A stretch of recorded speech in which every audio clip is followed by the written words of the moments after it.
আল্লাহ রাসূল সাল্লাল্লাহু আলাইহি ওয়াসাল্লাম বলে দিয়েছেন, অধিকাংশ নারী দুইটা কারণে বেশিরভাগ জাহান্নামে যাবে। বেশিরভাগ ওই নারী দুইটা কারণে জাহান্নামে যাবে।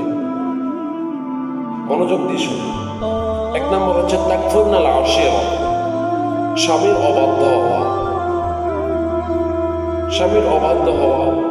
দুই নম্বর হচ্ছে কি তুকসিরনাল লান, কথায় কথায় গজব দেওয়া, কথায় কথায় অতিরিক্ত লানত দেওয়া, অতিরিক্ত গজব দেওয়া। আজকে এই স্বভাবটা তুকসিরনাল লানা, যেটা আমাদের মা বোনদের ভিতরে পাওয়া যায়। আমাদের সমাজে এমন একটা পরিস্থিতি হয়ে গিয়েছে, প্রত্যেকটা কথায় প্রত্যেকটা শব্দের ভিতরে তোমার উপর লানত পড়ি, তোমার উপর খারাপ পড়ি, এই শব্দগুলো আমাদের প্রত্যেকটা আমাদের ঘরে ঘরে এই শব্দটা পৌঁছে গিয়েছে।